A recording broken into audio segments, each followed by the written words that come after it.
I'm gonna, when I have clients who come in, whether they're involved with separation and divorce, whether it's domestic violence issues, and I'm almost exclusively anymore, though I've done all sorts of law through the years, I'm almost exclusively doing what we call in my world family law, dealing with separation and divorce, which means spousal support and dividing up assets and debts and those sorts of things. I've done Restraining orders and all that too? restraining orders.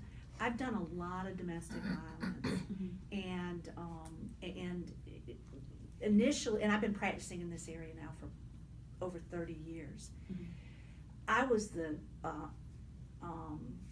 out-of-house attorney for Safe Space, which is the victims advocacy group in Franklin County, for a lot of years. And so in that capacity, I represented primarily victims, but I've also represented defendants, the alleged abusers.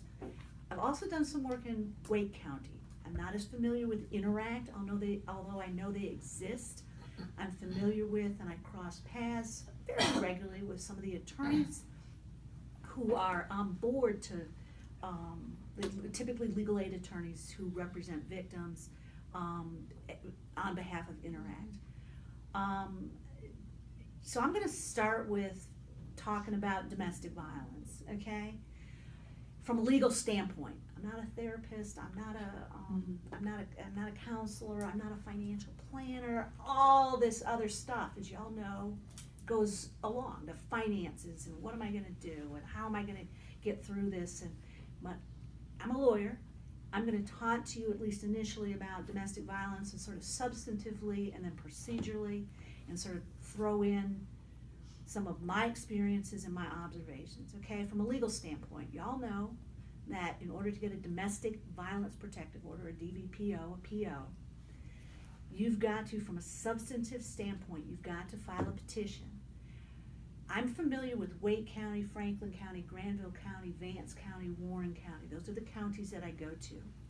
But I think all of you here are not from counties other than those. The law is the same. We got chapter 50B, that 50B is the statutory chapter that governs domestic violence. How the judges apply it in different counties varies from county to county, and frankly, within the county from judge to judge. But in any event, the law says that in order to get a restraining order, you have to show that there's been violence or actual violence, pushing you up against the wall or hands-on, any sort of non-consensual physical contact, or there's got to be the threat of violence that puts you in fear for your safety. That fear is subjective, the law says. What somebody does to me might make me, my partner, my spouse, might make me fearful where it might not make you fearful, but what the law looks at is subjective fears. It's something based on history, based on control, etc. Does that put you in fear? That's what you gotta initially allege, and in order to get that order. From a procedural standpoint, you go to Wake County, it's Interact. You go to Franklin County, or it's Safe Space. You go to Vance County, there's a wonderful person there who helps, and I forget what her group is, but Living Violence Free, or there you go. Pam. I think that's it. Karen Branch, who's with Safe Space. She's wonderful. In any event, they will help you. And Safe Space, Interact, don't look at your financial circumstances. They will help you. There's no filing fee anymore. Thank God. You don't have to pay $50 to file a petition. There's no filing fee. They're wonderful advocates. Again, my experience, and I continue to see and talk to pretty regularly the gals with Safe Space, and they're all gals.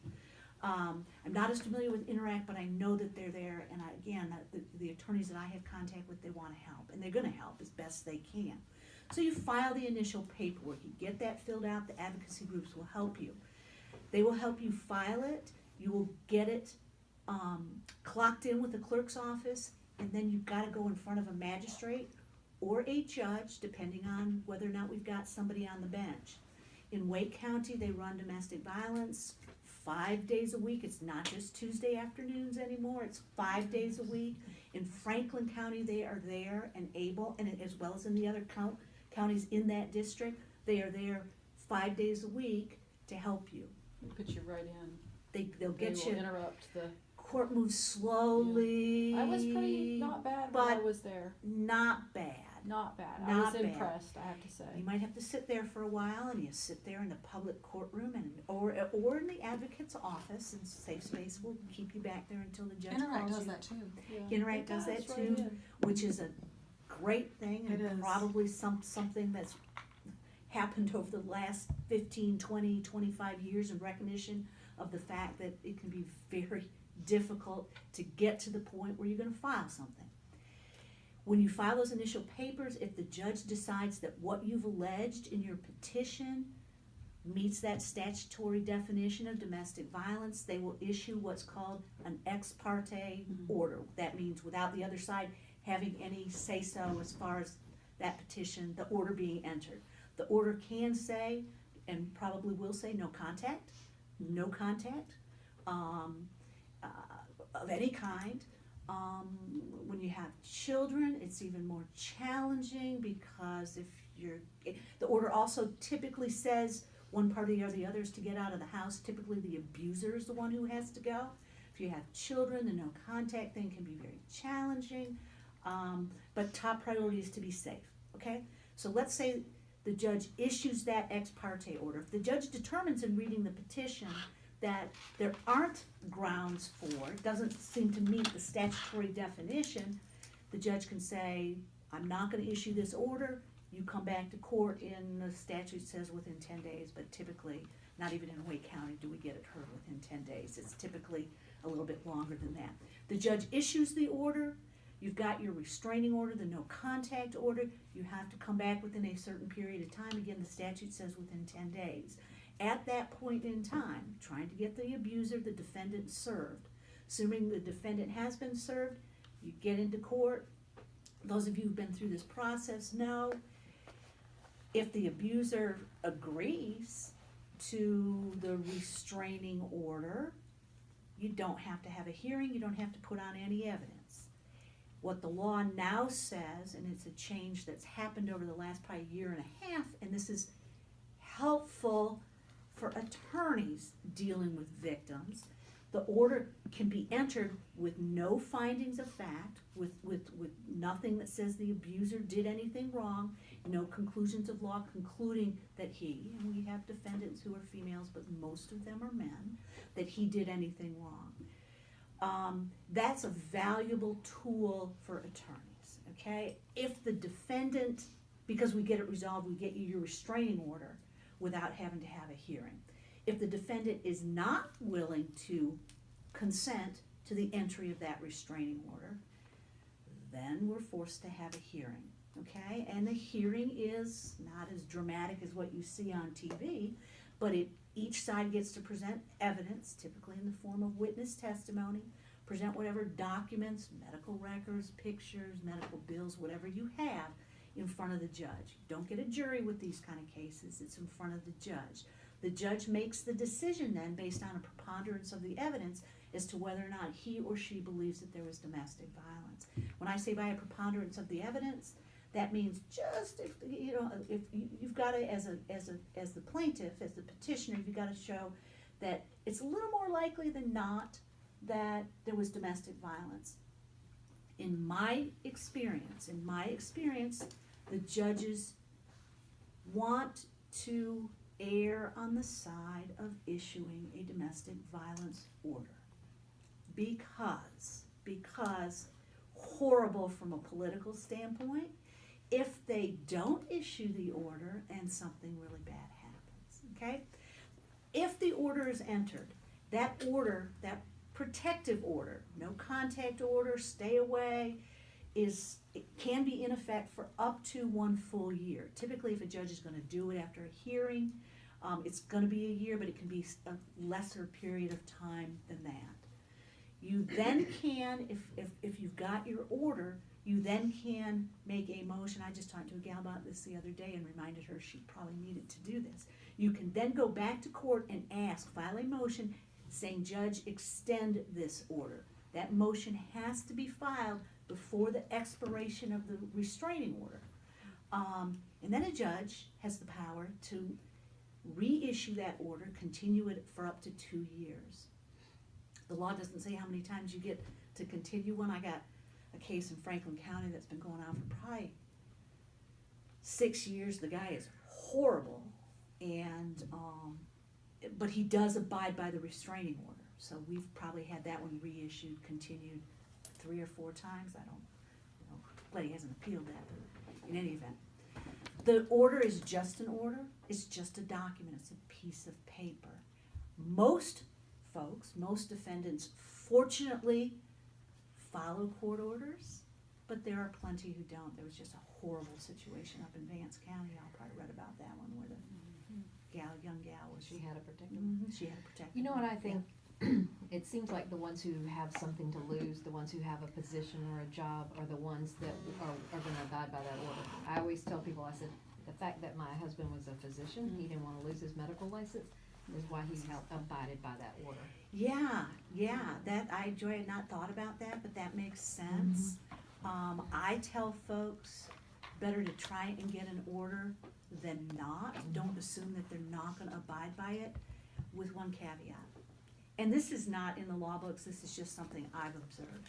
If you've got a close case, or a slam dunk case, bruises or whatever, go for it. If you've got a case that's not very strong, I tell folks it is probably not good to do it.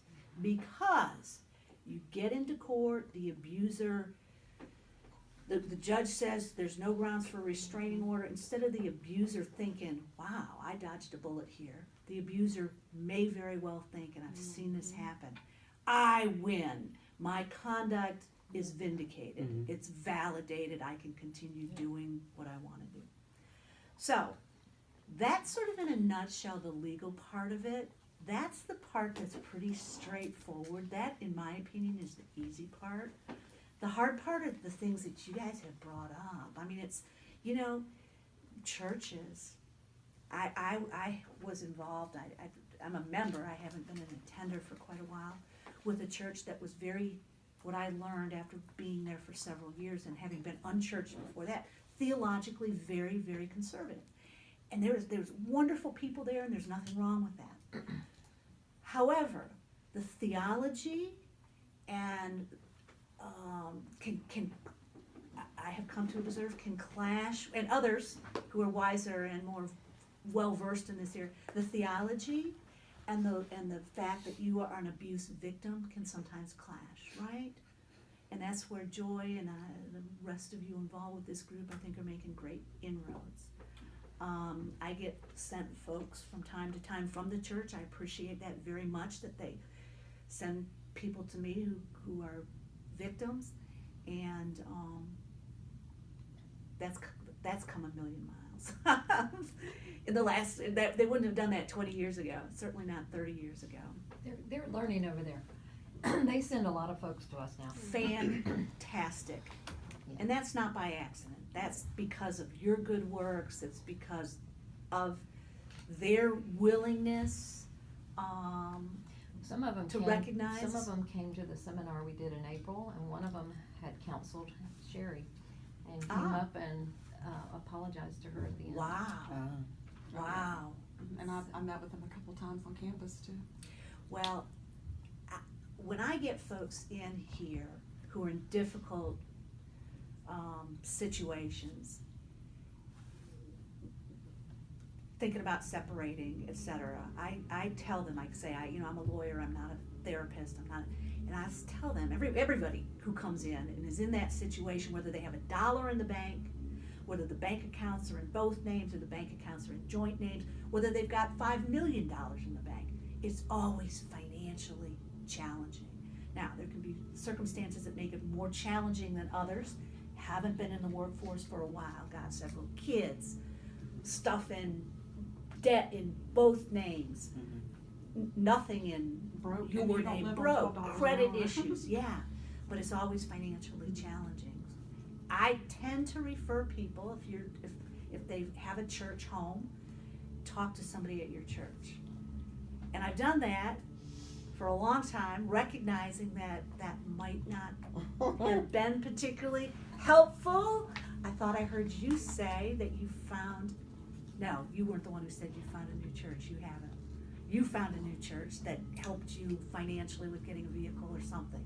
Oh, Who no, said no, that? no, no, this, Who said I was that? actually, Okay. yeah, but it wasn't the church, it was, Oh, a lady that a I, group. scripture wear. Yeah, You know, because that was really big back in 2002. yeah. And I worked for the lady there, and her church, she, because I told her I couldn't work for her anymore. I couldn't do like $40, Yeah. $50 a week, which is what I was doing to help with groceries and all. And she asked me why, and I told her, and I didn't tell her first, but she kept prodding, and I said I just can't, because she only had 2 crafters, and I was like her top crafter. Right. And she said, so I told her what was wrong. So she goes to her church, which is Right. Bailey. Her husband taught, he was a deacon. She told the class there was a woman in need, and they raised like almost $7,000. Wow. Bought me a van and put a deposit down on a place for me to move. Wow. I don't know what I would have done. And I was gonna go to a shelter, and I was fine with that. I said I will not be forced to live with him, which is what they were pushing on me. You know, marriage counseling. I said, you don't seem to understand that I don't behave that way with my children. I'm not hurt, and I didn't think I was abused. I said, I don't hurt my children, and he's hurting the children. So, Yeah. so it took a while for that to unpackage, where I realized, oh, I've been abused too, and I knew I didn't like the way I felt, but that took a long time. Yeah, and I think that's really, typical. I Yeah. think that, I you know, bet. it's not, I used to be a smoker, I tell people, it's not hard to quit smoking. Man, I quit 25 times. It's hard to stay quit, you know? That was really the challenge. Domestic violence abusers come in all shapes and sizes. You read that, y'all know that.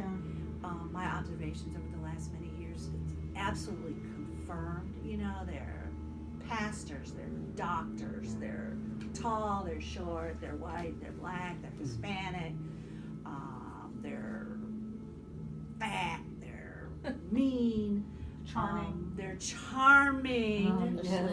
they're charming, yeah. Talker. Some of what I have seen, some of what is a pretty constant is they're controlling. I mean, they're controlling. They will want to put the blame quickly on someone other, on their partner, on their spouse. That's your fault. It is very scary. It is a very scary thing to take out a protective order if you are the victim. There are 1,001 reasons. Even if you get the courage up and have the support to take one out, there's 1,001 reasons to drop them. The kids, the finances, because he's charming. Well, because not he gonna had a do top it again. attorney. I mean, like, this was, I The researched it. finances, I was scared. the Yeah. emotional part of it, yeah.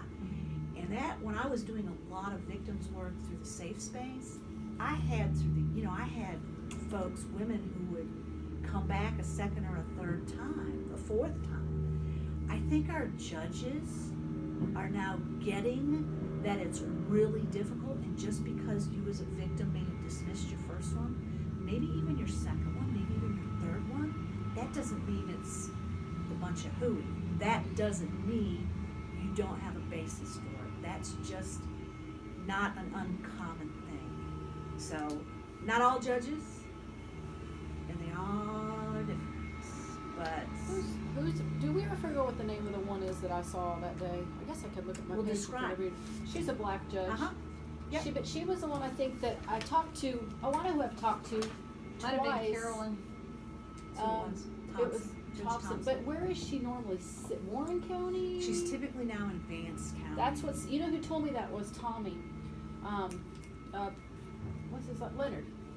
Yeah, Tommy magistrate. Yeah. Tommy Leonard. Oh yeah. Okay, yeah. so He's really Tommy is nice. Yeah, who I met 2 days before because I was going to get my husband involuntarily committed, but then he willingly went.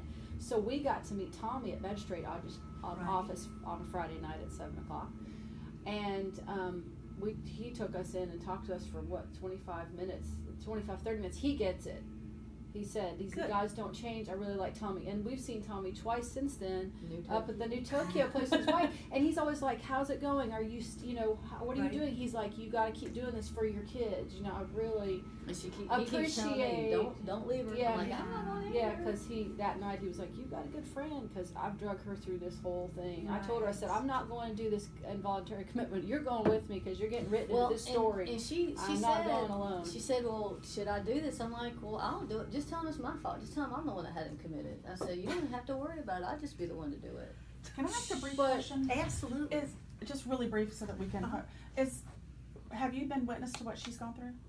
I have seen some of it, yes. Not Okay, all so of it, but I my have thing seen. is that having a buddy, unfortunately, Witness. that's experienced it with you is really, I don't, It's amazing. unusual, because It's if you know very somebody's unusual. like gonna, Julie did volunteer to go with me, so it was just, Well, there were times when I was sitting in the living room watching it. I'm like, oh my goodness, I'm watching a Christian broadcast on domestic violence right here in the living room. I'm like, it was freaking me out. but it would help her a lot, is what I Yeah, mean. well, to yeah, think, and my okay, I'm husband gonna go even, through my with this. husband even told me, he said, if you ever have to he said, just tell him the truth. I'm like, oh, don't worry.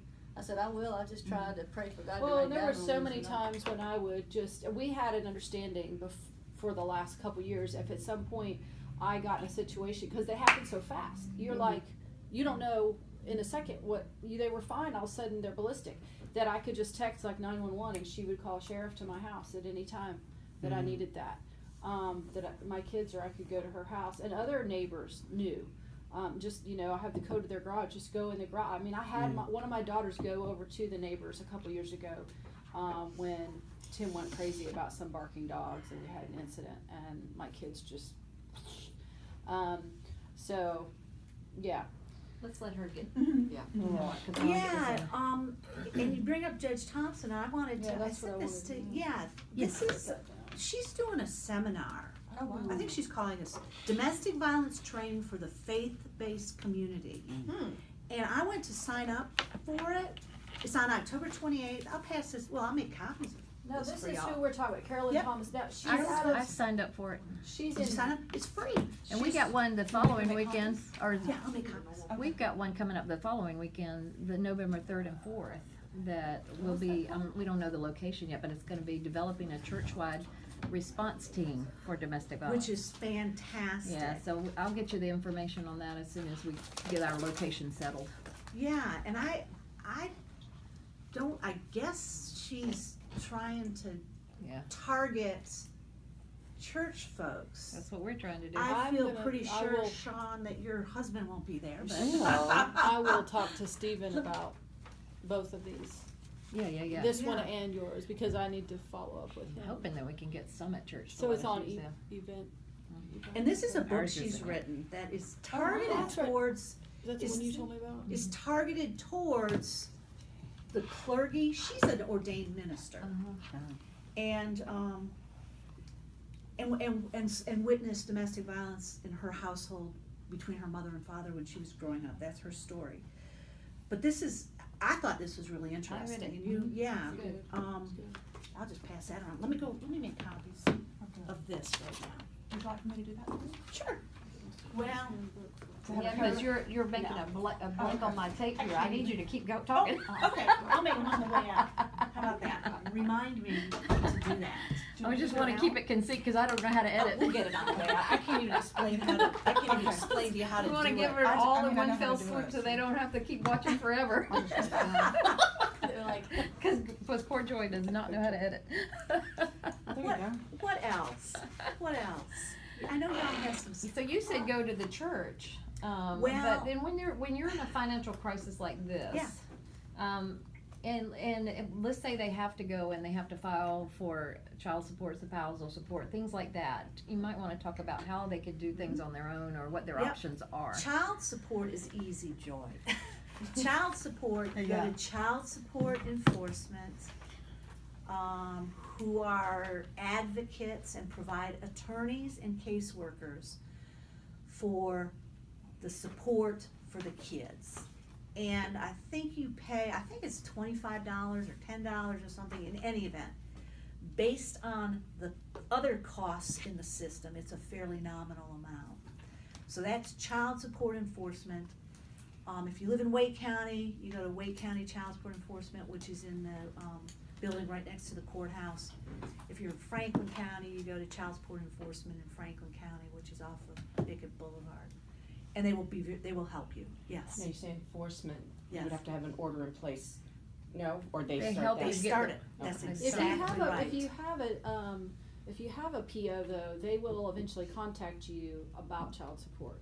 Mhm. Cause I got notification, it took them a while, it probably took them 6 to 8 weeks, and then I had a date, but at that point I had dropped it, and he's been good about the money, so Good. that's why I haven't Yeah, pushed you, that. and you can be proactive Yes. and contact them, and they're overworked and underappreciated. And I know also all with of that, food but- stamps, that's the other way, when the food stamps went through, I think maybe that was it, they realized I had kids, and so.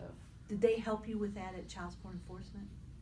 I did not Child go to talk to child Okay. support, enforcement. The Yes. day I got the PO, Yes. Laura and I went, because I had no income, and got, food stamps and Medicaid.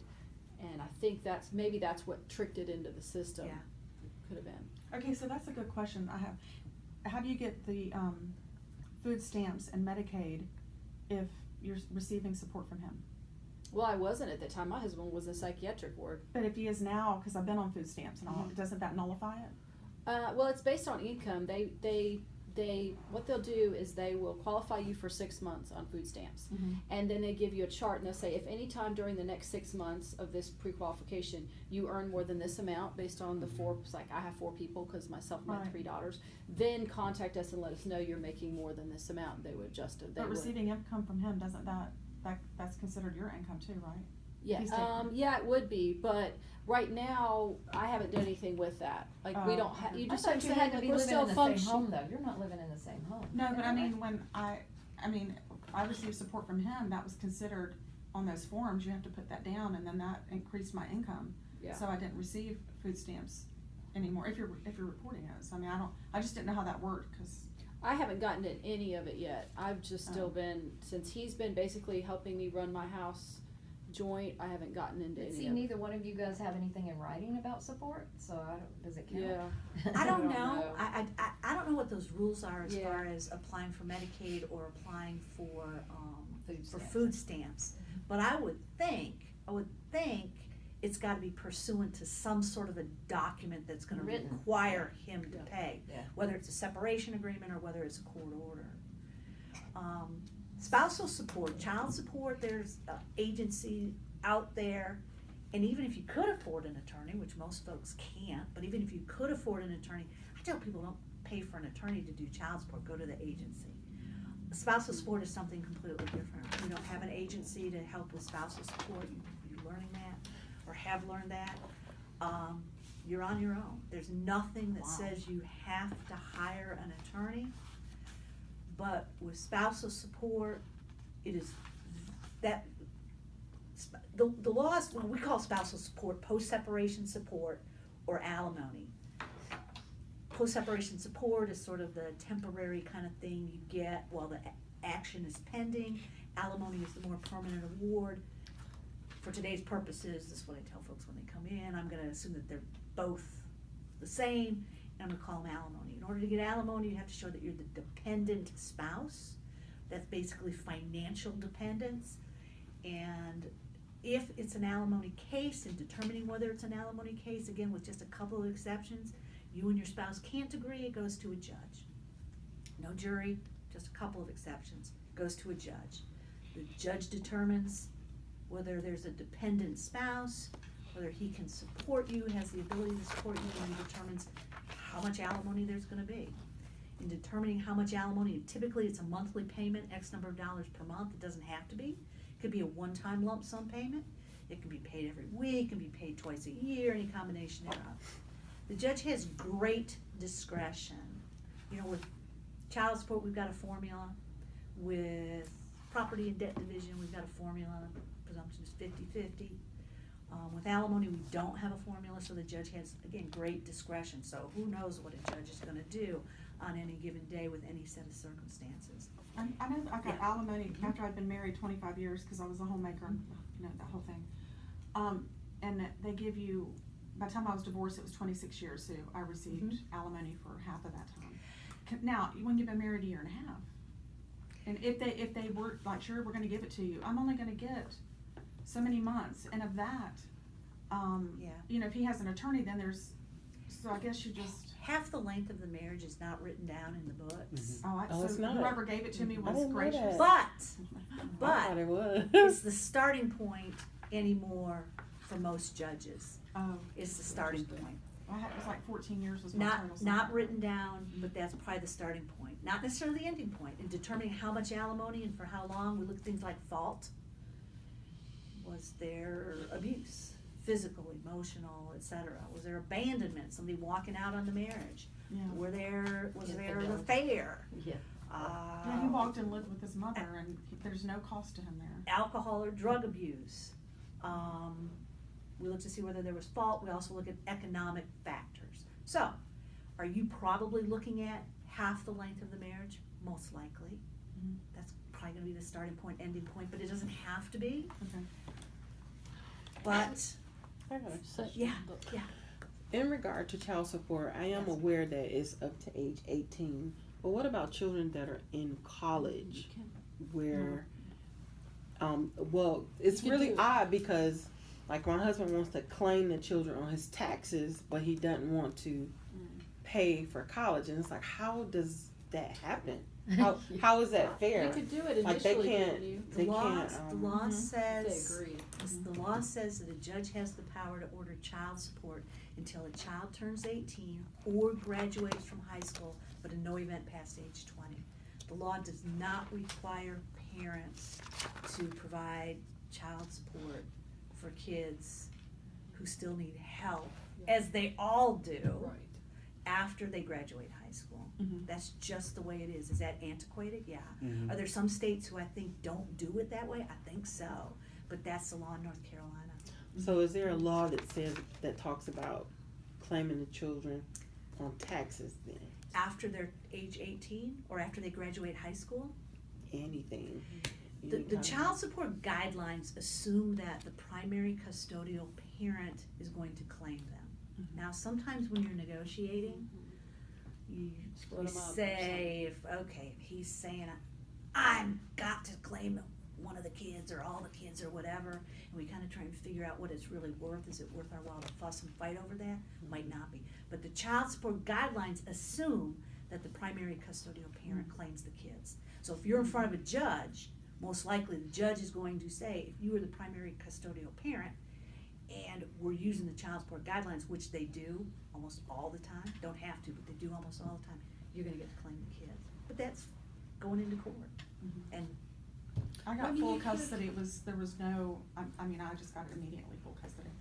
And so I had the tax exemptions, and he was very Yep. upset about that. However, since he did pay on time, always, he paid his child support and his alimony on time, I chose, because I just thought that that was fair, that every other year, I said, every other year you can do like 2 or however it would help you. And that was just something I chose on my own to do. right. So as I had less and less children, and then I needed more money or whatever, I would say I can't do it this year. Right. But if you have what you're saying, I had total support. And he Total, paid it. I mean, total custody. I got And he the tax paid. exemptions. And So- he paid. I'm just curious about a situation like hers Uh-huh. where they, he was taking her income. So it shows on paper that she was making money. And so that if she were to go for, really it's just gonna be between, when they do negotiating between the attorneys, whether or not he's willing to do it, or is it? Yeah, I mean, the Well, a yardstick judge. I use is what would a judge do? That's the yardstick I Yeah, use yeah. because, I have an idea as to what's fair and what's right, but, what's a judge gonna do? Have you signed an agreement? Not yet. Okay, you're still negotiating. Right. Once you sign an agreement, that's it, Right. okay? You know that. Well, I decided to just go with whatever he's offering, but my issue is, like I said, the debt. Is there a law on credit card debt? Is there a law on? Have you shut down your credit cards?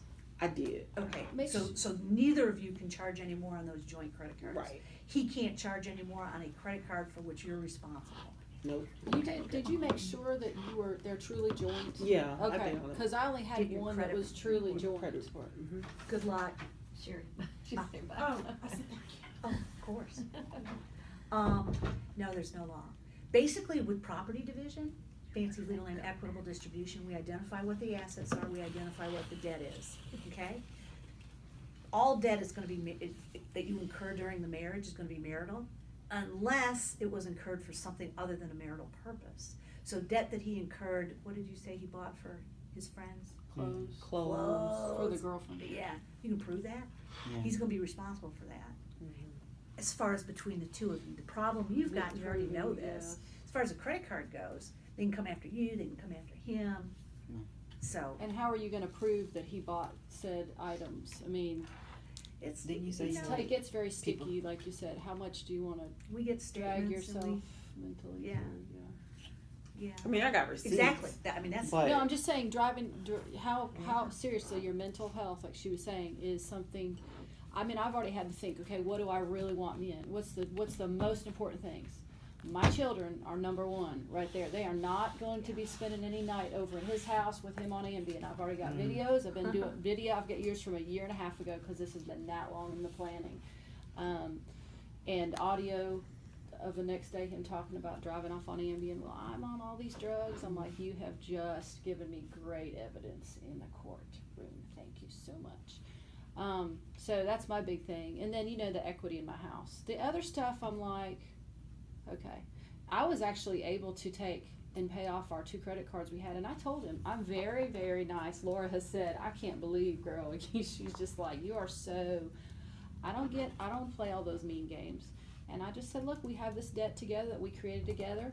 But the thing is now, one is his card, one is mine, because when we refinanced our house last year, I took myself off as user on his card. That's why I was saying make sure they're truly joint. Because you can be listed on a card as a user and it's really not truly joint. the best So- way to do Oh, that that's Yeah. true. is order a credit report. Yeah, I did all Yeah. that. Yeah. Don't order it from Equifax, I've Yeah. read some. Oh my God. That's right. Yeah. But I was able to work But get a credit through report. getting that stuff kind of settled out. But that's tough for you. I mean, So what about, what does the law say in regard to the affair partner? Like, what do I have any rights to anything Well, she should that have she gone has? Yeah, North Carolina, I thought we were one of the only states, I just read recently, North Carolina is one of 6 states that still recognizes the right of a wronged spouse to sue whoever it is who had the relationship with their spouse. So in your situation, and there's two torts, two claims that we can assert. One is for alienation of affections, one is for criminal conversation. Antiquated terms, I have no idea where they came from. In order to prevail on a claim for alienation of affections, you have to show that there was genuine love and affection existing between you and your spouse, and that this person came along and stole him away. Okay. The wrongful action had to have occurred before you separated, meaning you and he physically separated. Well, it did. In order to prevail on a claim for criminal conversation, you have to show that you and he were married, that this gal came along and had sexual relations with him prior to date of separation. The wrongful conduct had to have occurred in North Carolina. And our legislature, this is interesting to me, I think. Our legislature keeps regularly saying we're gonna get rid of these, they call them heart balm torts. But just last week, a case was handed down by the Court of Appeals.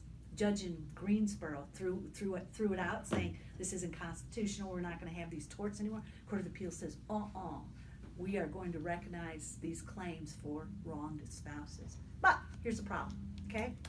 Just because you have the right, just because you might win, doesn't necessarily mean it's gonna be worth your while to sue those folks. The only guarantee with an alienation of affections and or criminal conversation suit is you're gonna pay the lawyer. There you go, girl. Let's say you win. And these cases, unlike what we've talked about up to this point in time, can be in front of a judge or a jury, okay?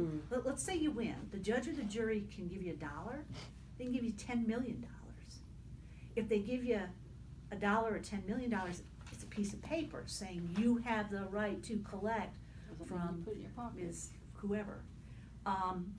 It's up to you, not the system, it's up to you to try and collect that. Ooh. That's So that's that's- always true. That's why With I a civil told action, people it's a civil. because you go Yeah. in and sue, That just means Wow. a judgment. That doesn't It's good guarantee to know. money Yeah. in your pocket. Yeah. I heard It you doesn't say put money in your that she has a pocket. house Mhm. in Wake Mhm. Forest. You get a judgment, it attaches to a house. Mhm.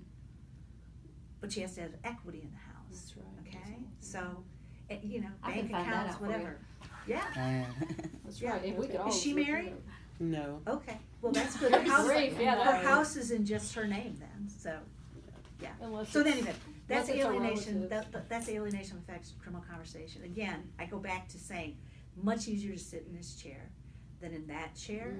Mhm. You know, you got the right, But is it and you- worth it? but is it worth it? But is it worth the exercise? I don't And know. I would just say, honestly, for me, I would really just encourage you to ask God what He wants you to do. That's what I was. You know, what does He want you to do? Because, like you said, I mean, No, God is, He's got your back in this, and He's walking you through this, so He gives us wisdom. He will, you know, for what you're supposed to do. And- 'cause and it's tough. but I will say this too. Often, we use the threat to make that claim against the friend Mhm. in order to gain an advantage over here in your negotiations with him. Good idea. I won't sue her or them Mhm. Yeah. if you do this over here. And as I understand his situation, I would think he wouldn't want his friend, or plural, to be sued and all that to become even more public because of his position. There you go. Mhm. That's what I would like to use. I don't- That's a good I had a idea. friend at I'm work just that talking did that. about what's Yeah. been going on. Threatened. She in got, my yeah, neighborhood. she Right. threatened and she got everything, Yeah. and, yeah. That's what that's the practical consequences of that. Now, there's some, you know, there are some times when we actually do sue, and there've been some good rewards. I got to sue an orthopedic surgeon down in Wilson County, and she was happy to write a check to keep things quiet. So, Mm. What was it? Yeah. Yes. I was gonna I say. have Yeah. several questions, Yes. and bear with me because my brain gets a little bit fried and I'm like panicked and I can't think straight. So we'll help you. it kind of all. So the spousal support and all of that. Now, first of all, you talked about the affairs have to have occurred in North Carolina. So Not for spousal support. oh, okay. Not for spousal support. So In looking at how much spousal support you get, we look at fault, adultery, abandonment, physical abuse, drug or alcohol abuse. We look at fault. We also look at economic factors. How much do you need? How much can he afford to pay you? Income earning potential, and how long you were married. That tends to be kind of a big factor. So, as far as, because some of the things that have, you know, I mean, I know of 3 affairs. I know that there have been many more. It's just a pattern, right? You recognize behaviors and things like that were going on. And so anyways, I know that there's a lot more, nothing that I can prove, but I do have, I can't prove the others unless we were to try and get into his computer, but I don't know how that works, but, so. That's powerful. So, one of the things that he keeps throwing back at me is during one of his affairs, I reached out to an old friend of mine. I was looking for attention, somebody who I knew from past would give me that kind of attention. And, I mean, this guy lives in Montana. I never saw him, but we had a lot of interaction. And because he is in technology and had the right connections, Verizon was his, one of his clients. And so I guess in talking to his people at Verizon, he got them to look into my phone. And the only reason that there's some credibility here is that he told me verbatim about conversations that I had over text and email. How long ago was this? This was when we lived in Massachusetts, and so I know that they're not legally allowed to do that. So I'm like, would he even bring up that he knew about this stuff? I mean, as just spiritually, I know it was wrong, and we talked about it, and I did ask for forgiveness and all of that. But every time I turn around, he's like bringing that up, and I'm like, whoa, whoa, whoa, whoa, whoa, whoa. I never actually met with this person, so don't, We you know. talk about a couple of but- things. Number one, in North Carolina, You can tape a conversation to which you are a party. However, those rules apply only in North Carolina. Might be the same in, you said Montana? Well, What- he lives in Montana, I lived in Massachusetts. Might be the same in Montana, might not be. So if your husband taped conversations that you were. Well, he didn't He did. tape, he looked at the records. Like the text? Yes. Okay. On the That's phone. okay. Through his job. Not Oh, my through his phone. job. Yes, no, Oh. he got, because his contact at Verizon Okay. was able to access the Mm. records. We do that all the time anymore. Yeah. This guy right here, there's a No, fella. I need that. Yeah, Can I get that a too? named Derek Ellington, and he is kind of the guru on the East Coast of forensic stuff, getting into computers, getting into phones. And coincidentally, his office is in Wake Forest. I think he lives in Franklin County, but his office is in I need him, man. Wake I've been Forest. waiting He's for him. great, and he knows what the rules are. When you said audio, I'm sorry, go ahead. He knows what the rules are. And I wanna talk to you, don't let me forget about condonation, that's another antiquated legal term, but What, did you say you can submit, or you say you could submit in a court of law any audio files of which you are a part of the Correct. conversation? In other words, you Correct. couldn't set a phone in a room, leave, and I correct, record you, enjoy it, I'm not there, but if I'm present.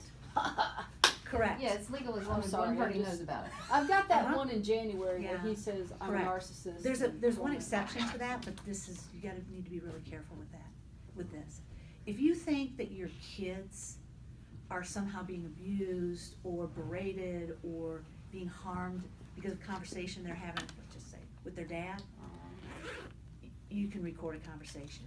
But you have to be pretty doggone sure that that's going on, okay? Because the consequences of wiretapping, and that's the Yeah, old fashioned right, word, but we're still sure, calling that, okay. calling it that wiretapping, meaning, I'm very technologically stupid, but you know, some with Yes, emails, right. diverting I'm someone's retarded too, go emails for or it. Sure, you spyware kind of stuff. Yeah. The consequences, criminally and civilly, of wiretapping Right. are really Yes, stiff, yes. really stiff, and our Yeah. judges are showing criminally and civilly that they're gonna enforce them. For example, one wiretap, the civil law says you gotta pay $10,000. That's the minimum, so we just are really careful. I got a box sitting in, I got a box. I'm talking You're about not by yourself. I'm talking about With the, two Yeah. specific ones I have. One was the day after the night he drove off on Ambien, which I have that videoed of him getting ready to drive off and the kids are hysterical. It's horrible. And I'm actually, and we just turn the camera off and then you have me outside literally standing, I'm freezing on the concrete in February saying, don't drive off, you can't drive Yeah. off. And he finally drives off. And the next day I have audio, the first one was video. I have audio of Tim and myself and my oldest daughter Claire talking with him about what happened the night before and him admitting he didn't remember it. I mean, it is bad. Laura's heard it. He's sitting there saying, well, I wasn't just taking Ambien, I was taking Seroquel and Xanax. I'm like, Yeah. and this is why you can't live in the house with us. Yeah. Because you're, Save that, yes, that's that's fine. totally submittable. If you're a If- party, so long as you're a party. I was, you can yeah, record. I'm right there. You can hear my voice, Claire's, Tim's. So I'm just throwing that out, I guess, too, as if you're having conversations, I just go, oh, hold on a minute, let me clear my phone. And I hit audio record and I say, hey, what did you want to say? And I record conversations now when I'm with Tim, because I never know what's going to happen But when now, we meet up. you know, the flip side of that is assume that he may be recording Yes. also. And my code of ethics, the attorney's code of ethics was recently changed to require us, as part of our advising our clients, to caution folks about the use of social media. Whenever I go into a courtroom anymore, exhibits 1 through 25 are the stupid Facebook posts, and you know, the dad who's like, I love my Ambien or whatever, they're posting. Just, Oh, you should be careful. see. That's Well, Well, hilarious. the thing I've seen happen is abusive people really love to provoke their partners and then record it and then use that against them. And I've seen that happen many, many times. And everything But- can be taken out of context. Yeah, absolutely, because they don't show what happened before Right. leading up to it. Right. Sue, I know you've got Yeah, some another questions, question. because Yeah. I know you've got some questions unanswered, don't you? Yeah, I'm just worried Let me about. just quick go Sure, back to sure, go ahead. yours Okay. before I forget this. Sure. There's this Adultery is a fault factor with alimony, okay? Unless the adultery has been condoned, horrible antiquated term, but basically what that means is at some point during your relationship you found out about the wrongful conduct, about the affair, and then you said, which those of us who fancy that we're Christian want to believe and we're counseled to do by our pastors, etc., and we want to make our marriages work for the sake of ourselves, our families, our kids, I forgive you.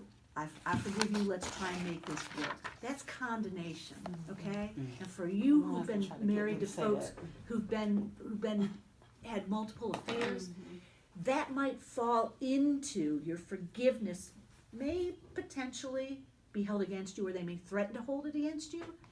In my opinion, I've never had this issue come up in front of a judge, but the position I take when I've got the other side saying condonation, I'll say, hey, this is a pattern of conduct. No judge is going to find that this was in any way appropriate. My client was having a huge heart and trying to save the family, and it's still bad, it's still wrong. One of there's this catch-all with the fault factors for alimony, committing indignities to the detriment of the other, and multiple affairs, I think certainly falls squarely into that catch-all category. So the last affair that I actually confronted him about, I actually filed for a divorce. That's probably gonna hurt me because then I canceled the divorce at his request, and, you know, I was there's thinking gonna about lend to the whole condemnation thing your even more. situation with, I was thinking about your situation with Montana. He knew about that, he's held it against you, but the marriage has continued on, so I don't think you have to worry about that. At least that's the position. If I was you and you get to this point, I'd say that's just not an issue. He just I'm uses, just- he's very smart, and I mean, I know I am too, but he tends to try to manipulate me with that. He Right. throws things at me and makes it seem as though I don't know what I'm talking about, and he Right. speaks with such authority that he's trying to intimidate me into, well, don't do that because this is what I'm gonna use against you, right? And if you do, then this is gonna backfire and you're just gonna look like a fool or you're gonna lose. And so he's kinda kept me Wow. down here all this time. Emotional abusers, physical abusers, They're good at that. they're bullies. Yeah, oh, I he's mean, a big time again, bully. Right. different sizes, different ages, different, Well, he's a big guy anyways, and he gets all red in the financial face and uses the strata, physical but they're- bullying but kind they're of thing bullies. going on too, so. yeah, they're bullies. Yeah. All right.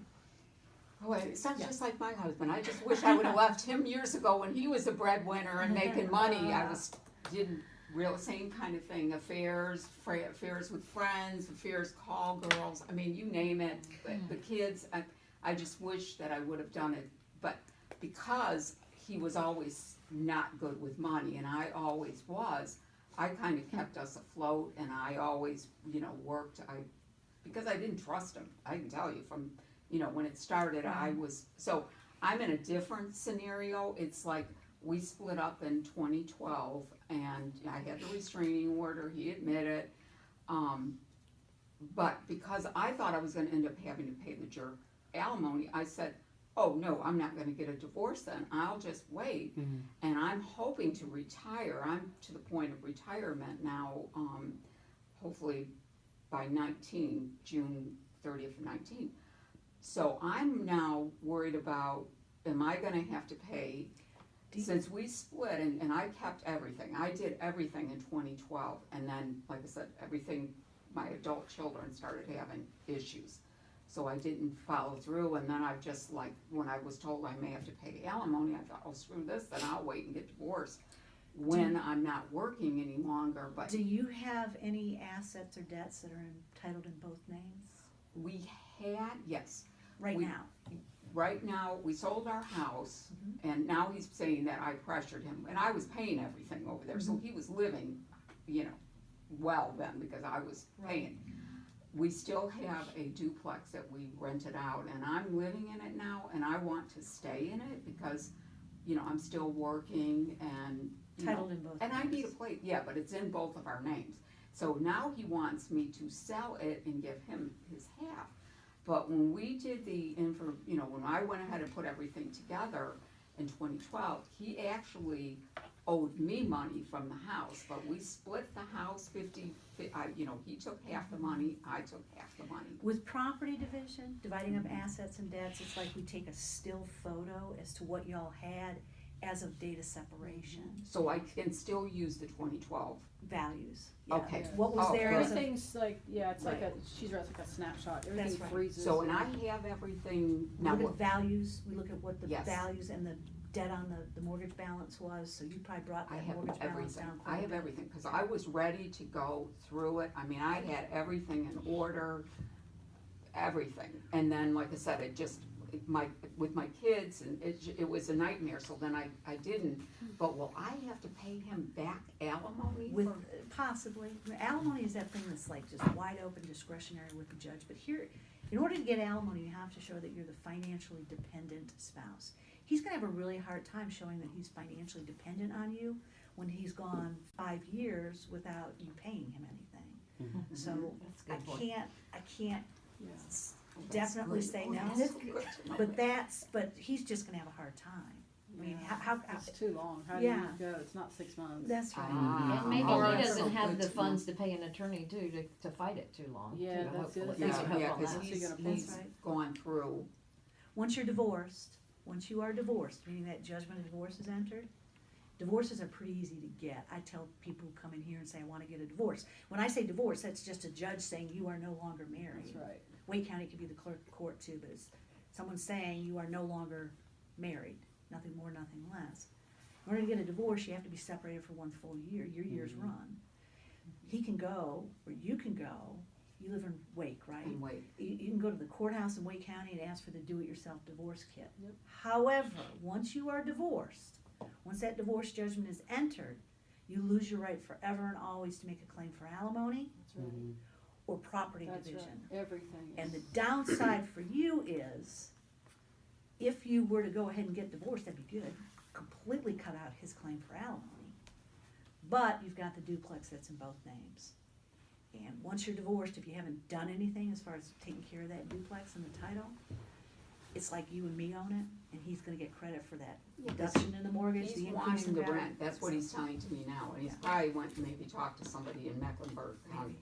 But he's telling me now, I want all of the back rent that that this, you know, my tenant's been paying. Right, But the reality of it is that, you know, I've paid, you know, all the expenses too along and managing it. has that been pretty much a wash? Has the rent? Probably if I go Okay. back for all the tax years, Yeah, it's just exactly, about, insurance and taxes and maintenance and mortgage, et cetera. okay. what is that called, you and I talked about it a couple weeks ago, that you can have over the deed of a house where it gives one party the right to make the Quick decisions? claim, Is it quit when claim? I mean, but she would probably have to give him some money if she gave him, if Well, he He's gave her a wanting quick claim half deed. of it, but back in Yeah. 2012, he actually would have owed me money, cause like I said, he had all this money, 401k money that he just like, Right. you know, drank and drugged it over, Wow. you know, a few Right. years, and I was paying all the expenses. You know, so he had all this money to go through, so rightfully, I was still entitled to that money, plus he had a pension from Illinois that I was rightfully Right, entitled There you to, yeah, so, What'd you say, I didn't hear, quick title? yeah. Quit claim deed. so IT. if I go back to the 2012 and do that and just do the, division of property, and then if I Right. tell him that, no, I want to keep the duplex and, you know, give him whatever, if the 50-50, cause at that time, he would have owed, I still was due money at that time for what, you know, because I had stayed home, I worked, but I worked, you know, not full-time. Yeah, and you're, at that time. I can't make him convey his interest in the property to you, and the only way to get the interest in the property to you is via a deed, okay? And he's gonna have to sign over his interest in the property to you. Nobody can make him do that except a judge, and in order to get a judge involved to do that, you're gonna have to file a lawsuit for equitable distribution, that's property division, okay. yeah. Unless he voluntarily signs it over. But it sounds like That I'll have drinking to- in the drugs, yeah. So you mean I'm gonna probably have to go ahead and try to sell it I mean, and they've then, answered a lot of them. Deal with him, or get him to sign a deed, get him to convey his interest to you in the property. Okay, and just give him whatever half, or, because at that time I had the values of what, you know, Right. the house we still had, and, I'm kinda talking procedurally. There's only Okay. 2 ways you can get the house to okay. you. Number one, he voluntarily agrees to something. Either he deeds it to you and you pay him X number of dollars, or he agrees to list it for sale and y'all divide the proceeds somehow. If he won't agree, I don't wanna sell it, because Yeah, probably you're right living now in in it. Wake County is everything, the property is through the, you know, Yeah, I mean, yeah, through yeah. the roof right Yeah. now, I mean, so I wouldn't wanna have to sell, and I can't retire, and I still, you know, Right. wanna stay. well, at some point, you're gonna have to deal with the fact that his name is on that Yeah. property. Okay, agree, so I just need to kinda get him to go along. Well, you can also have an agreement, this is what I've thought about doing, is having an agreement with Tim that, you know,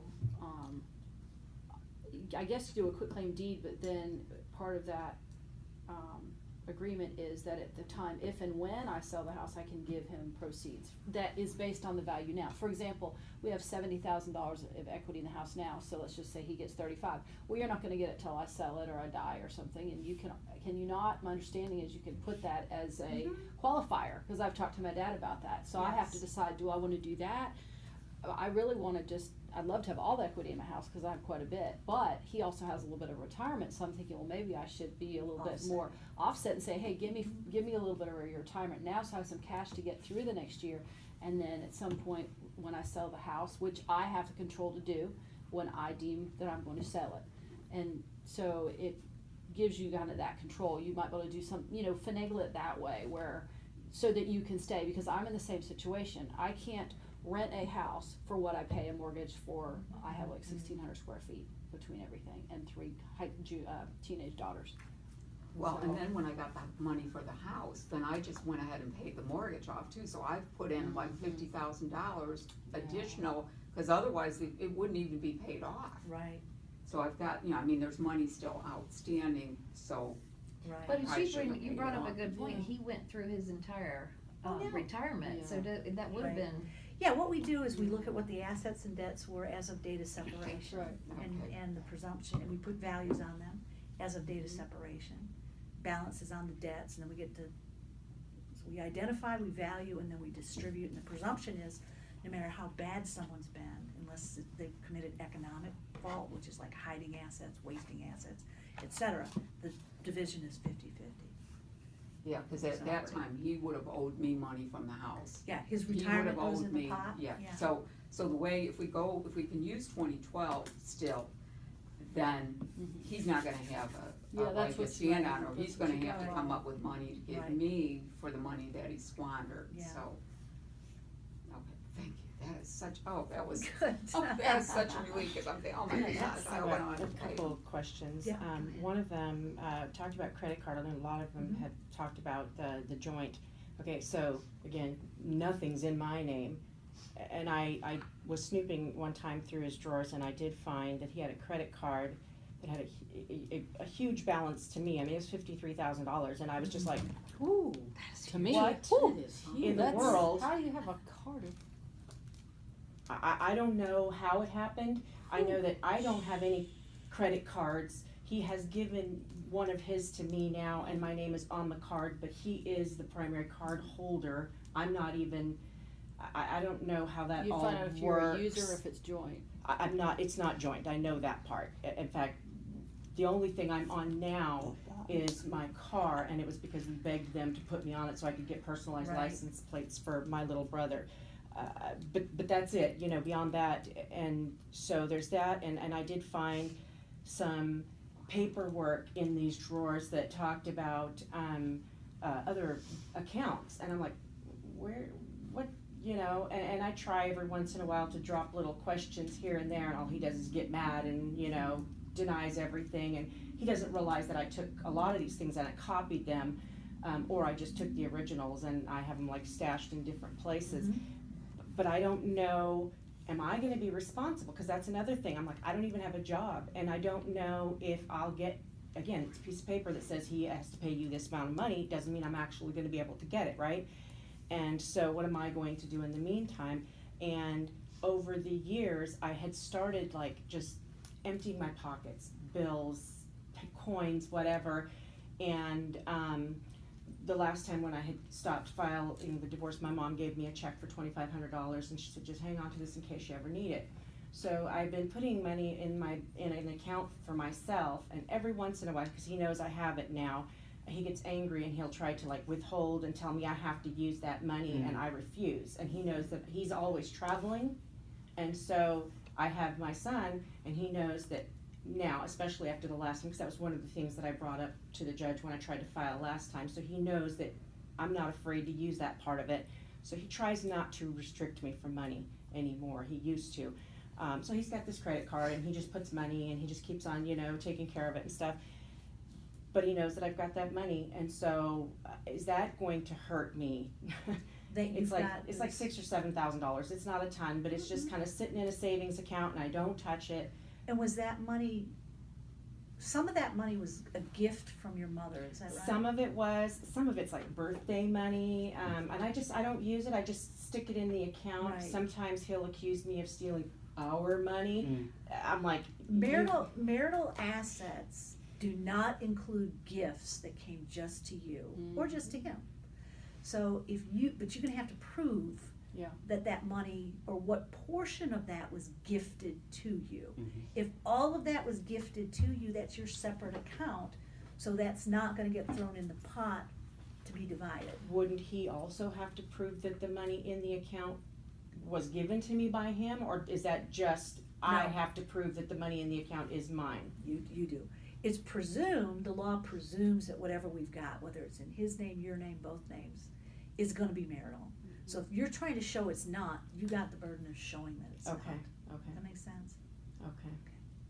And anything, if you're not separated right now, right? Okay. Yeah, once you separate, again, anything that happens from the time of separation on is not marital. Like my parents, God bless my dad, he gave me another vehicle because he's trying to help me get through this. And I have actually not moved that title into my name yet because I don't have the $700 to pay the stupid sales tax. So he just said, just hold on to the title till whenever you're ready. But it's basically mine. I paid the property tax, and I put it, the insurance is under my name, so if something happens, I'm paying for it. But that's why my dad gave me the original truck that way, was to protect me so that now Tim can't touch it. So, and I've got an egg nest, and someone told me, my husband said, I think she has an egg nest, and I'm like, and what's the problem with that? I'm trying to take care of 4 people over here, and you're sitting over here not working, doing nothing. I think he's just paranoid. So, yeah. In fact, I even changed, I was so worried at one time, I changed the address. The bank I'm using is a credit union that we don't bank at. He couldn't get at it anyway, because it would have been under my name only. But I actually changed the address to my parents for a while, because I was like, I don't even want that statement coming to the house. So, I mean, Laura and I talked about me getting a P.O. box at one point before all this happened, but then I was paranoid because when you list a P.O. box, they made you list an actual physical address to link to, and I was like, I don't even want to get anything at the house showing I have a P.O. box, because then he'll go crazy. So you have to get creative sometimes about I just how make you sure I get navigate it electronically so I Yeah. don't get any statements at But home. they hack into your crap. Tim is Yeah. tracking in, he He's was hacking sneaky. into my phone. He's getting into stuff we never thought he'd find out. He thought I was having an affair. He was It's trying to crazy. get in my He phone didn't one know. morning and locked me out of my iPhone. I mean, Yeah, see, you can't even get into my phone, but he doesn't have to. He's because Yeah. he's in Well, technology and he has all of those He's so connections. paranoid. He was He trying gets to hack out into mess with the our email messages. accounts. Right, He gets into the actual phone records through some of those connections, and so I'm just kind of like, there's nothing that happens on if I have to call anybody, or because he's asked me before, what were you calling an attorney for? And I'm like, so I use pay phones, I use other people's phones. Yeah. My husband was in the house once after we were separated. We didn't have a PO, but he came back to do something. Apparently, he looked in the drawer and saw a pen from Warren Shackelford and told his brother, she's talking to an attorney. I'm like, that's the pen from last June when we refinanced the house. But they get that's where it's very paranoid. paranoid. They get very. Well, no, look, remember, one of the girls in the group, I mean, he's got a GPS in the middle of her steering column. She'd have to take the whole thing apart. I'm like, Oh I my would be gosh. selling that car. I would too. I would sell it, and he'd be finally going after somebody else. So, They'd anyway. be taking out a restraining order. Well, we've been here for a while, so I appreciate it. Does anybody else have any burning, pressing questions? Did you have one more? Cause you said You raised Yeah. your hand like We'll you make had sure one. that we got everybody's Oh, questions no, I answered. mean, there's no laws for auto debt, joint debt and credit cards, so I'm good. Just thank you. Yeah, yes, you know, I say, it's bad not to pay your debts. Back in 2007, 2008, when things went bad,